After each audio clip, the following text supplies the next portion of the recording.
All right, guys, how you doing? Good. Good, good. I just want to go over a component of something in sales that you may not have thought of. I'm getting this information from a guy named Sinek. It's S-I-N-I-K or E-K. You might want to watch his video. His video is the third most watched TED Talk in history on what I'm going to talk to you about right now. It completely resonates with what I believe in business and what I believe in sales. So what he talks about is he's trying to figure out when you're trying to get somebody's attention, when you're trying to get the public to be interested in your product, how do you go about doing that? And what a lot of companies do is they'll tell about what they do and how they do it and why the reasons of what they're doing and how they're doing it as points to cause the person to want to buy. But what Simon Sinek discovered, he figured out, he calls it the golden circle, and he figured out the right way to approach this. So I'm going to draw this for you and explain it. In the center of that circle is the why, then the how, then the what. And he said most companies start out here and try to work their way in. Like a computer company. Hey, I'm Dell. I make computers. We make really good computers. We put a lot of effort into it. We have a lot of expertise on circuitry and everything else. So we make a really high quality computer. Want to buy one? That's the attitude that most businesses come from. He said the businesses that really, really, really do well and develop a branding and a loyalty where people will actually stand in line for 8 hours for the release of their new product without even knowing how good it's going to be, work from the inside out. So the example he gives is Apple Computers. Apple Computers doesn't sell their computers by saying, hey, we're Apple, we make really good computers. Do you have an Apple computer? I do. Do you have an Apple computer? I do. Okay, so they don't go, hey, we make really good computers. They're made with great components and we really put a lot of effort and energy into high quality materials. Want to buy one? What they say is, we totally disagree with the status quo in society. We believe you should be rebellious. We believe that you should stand up for what's right. And we believe you should be an individual. And we put that into the making of our computers. Want to buy one? Now, which one works? Does anybody ever stand in line for 8 hours to get the latest version of a Dell? Does anybody ever wait in line 8 hours for an Apple anything? Yeah. Apple doesn't even have the best quality. He points out that they have problems with their batteries. Like if you look at the MP3 player, that's their iPod. Who was it made one? And it was better. But they went out of business in like 2 years because Apple just completely dominated the market because they were not selling MP3 players. They were selling, hey, you should be an individual and you should have at least 2,000 of your favorite songs in your pocket at any given time. That's what they were selling. The why, not the what and not the how. Do you understand that? So when you're talking to somebody, he said, this is not just something he thought up. He said biology actually agrees with this. So he said, if you look at the human brain, right? It's my little version of a brain. I'll make the bottom part blue so it stands out.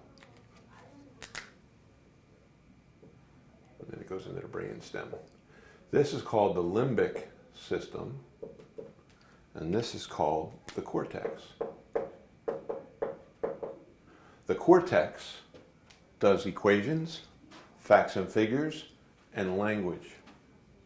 It's processing of very minute details and very complicated equations. The limbic system is major decisions and emotions. So where you make your decision is in the emotion part of the brain, not in the computation part of the brain. And what people do is when they're being sold something, they will try to pull it out of the emotional realm and put it into the facts and figures realm. Do you understand that? Yeah. And if you go with them, they're not buying your product. But if you stay in the emotional zone, if you keep pulling them back into the emotional, the limbic part of the brain, they can then make a decision. And once they made that decision, they will then justify it with facts and figures and data. So you can have somebody sit down and tell you why their Mac is better, and they'll come up with a whole list of things. And if you gave me your list of things, it probably wouldn't be the same as your list of things. Even though you both were very proud when you said, yeah, I have an Apple. My kids, they won't get any other computer. we pay $1,600 for the Apple. I could go get them one for $480 if I got a PC, right? And it wouldn't be a whole lot of difference. But they're totally sold on that whole image and that whole idea, and I kind of am too. I mean, I have a PC, but I also have an iPod and an iPad, and I love it. And when I go to get a new phone, I'm getting another Apple, even though it's because I like the way it is. And I'm justifying that, but that's basically how it works. So you have to remember, if you're going to sell somebody something, you want to stay out of this zone, you want to stay here. You don't want to get pulled into this. They might have facts and figures that they need once they make their decision. But you want to always go back to the why. The why is the reason they're going to buy. So smart businesses have a why statement. Why we exist. Do you know what AMI's is? To stop the opioid crisis. That's part of it, but that's just a small part of it. The why is the most basic part of it. It's the very general statement that covers every decision you make. So when we run our companies, the way I've always done it, and I've been in business since 1992 is when I opened my first practice, I've always asked myself, if I go into that direction, does that fit my why? And my why has actually changed over the years, because I started off as a chiropractor, and my why was to get the world under chiropractic care, but that wasn't why. Why did I want to get the world under chiropractic care? Better well care? Well, I don't agree with the system of healthcare in the country. So what's the essential ingredient for that? So this why statement that I'm going to give you is also the why statement for every business I own, because it's my why statement. And my wife actually came up with it. I couldn't put it in words because I live here and language is here. My wife actually, she said, after being with you for 32 years and listening to you and going through the whole evolution, watching you get injured, watching you make decisions about your career, about your life, she's like, I finally figured out what it is. And it wasn't the first attempt she came at writing this, but when she wrote this one, I was blown away by it. When I heard it, I'm like, holy crap, that's exactly what the why statement is. So it is, AMI disagrees with the status quo of healthcare in this country. We believe that the power of healing lies within the patient. And then if we look at the how and why, everything we do is to empower that patient to heal themselves. Everything we do. And if you look at all the different things we teach at AMI, it all agrees with that statement. So we disagree with the status quo of healthcare in this country. We believe the power of healing lies within the patient. That's basically our why statement. And everything we do is to bring that out so that patient can heal itself. Does that make sense? Yeah. Absolutely. Okay, so I'm going to show you this a different way, what I came up with before I heard Simon Sinek, although this puts it in a realm that to me, it's just like so dead on. The video he has online is 18 minutes long, and it's totally worth watching that video. He goes into much more detail. He gives a lot of examples, like Sam Walton. Sam Walton was the richest guy in the world from 1985 until he died when did he die? 2000 something or 1990 something. Anyway, he was the richest guy in the world. And he drove a pickup because if he wanted to take his dog somewhere, he wanted to put him in the back of his pickup. That's just the way he was. Very simple guy, very down-to-earth guy. And he lived that whole philosophy. He had his why down to a science. I have a company that gets products for the average consumer so they can afford to live a comfortable life in America. That's not his exact why statement, but that's pretty much what it was. When he died, he didn't pass that torch along. He never articulated his why and never gave it to his son. And Walmart's actually hurting now. Did you know that? Really? They're not doing as good as they used to do. And his son is not the richest man in the world. Right? Jeff Bezos is. I'm sure he's got a why statement too. I don't know what it is, but I'm sure he's got one. So just remember, whenever you're talking to somebody, you have to give them the reason. Like a great thing to do as somebody who's reaching out to people, as a PCS, you're going to be reaching out to the raw public. And they're going to want to hang up on the phone on you pretty quick, or not even want to get on the phone with you. But should you get somebody, whether it's an office manager, front desk, or whatever, if you just said, hey, do you know why I like working for this company? And then you just stated your why for being here, whatever that is, and it's in alignment with the why of this company, you have a better chance of getting that person on the phone. You have a better chance of getting that person to go, you know what? I'm interested in this. I'm interested to find out more, because I didn't expect somebody to say that about integration. See, when they think of integration, a lot of people, not everybody, they think it's a way to take chiropractic practice and make it a lot more profitable. And that is an effect of it, but that's down in here. That's not why we do it. I could sell crack on the street at a lower overhead and make great money if I was just interested in money. But there's a reason I don't sell crack. It does not agree with my why. Do you understand that? And if people understand our why, they're going to be willing to join us. When we started, I've always marketed this way, just didn't know I was doing it. And when we started 7 years ago, we were the new kid on the block. And we had people coming to us, we talked to them. We signed one person in the first 6 months. Then we signed our second person, and I think we signed our third person maybe 3 months after that. So the first year, we were like turning people away. Because they're like, what do you got? And I didn't want to talk to those people because they were the people that already were looking at it from the viewpoint of this is a way to make money. What I was looking for is the doctors, regardless of whether they're chiropractors or not. That's why we have signed other doctors. We have nurse practitioners that are clients. We have podiatrists that are clients. We have a neurologist that's a client. We have an orthopedic surgeon that's a client. And the reason that those people signed on is because of our why. We believe that the power of healing lies within the patient. We don't agree with the way healthcare is. It's not, healthcare is geared towards treating a certain way. So I'm going to just add this one thing on. Are you guys okay if I erase this? Yeah. All right. I'm going to add this one thing on that I created years ago, which was my attempt at my why without knowing that technology. So years ago, I came up with something called the disease timeline. Have you seen this? No. Andrew? Okay, so here's a disease timeline. If you're going to take a person who had a disease and make a timeline, I'm sure you've made a timeline in school before, right?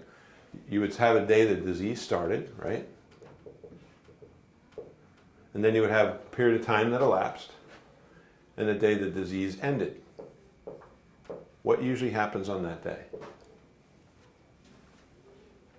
You either die Death. or you get rid of it. Yeah, so it's interesting because I've asked about 25 to 30,000 people that. And you're the fourth person to even mention about getting well. Everybody else says what you just said. You die. We've come to assume, and this was sold to us, that when you're going through life, eventually you'll get a disease, and your job is to keep that disease from interrupting your activities until you die from it. And that's not true. See, the body has the ability to heal. So when somebody gets a disease, do you know you get it the day it starts? Usually? No.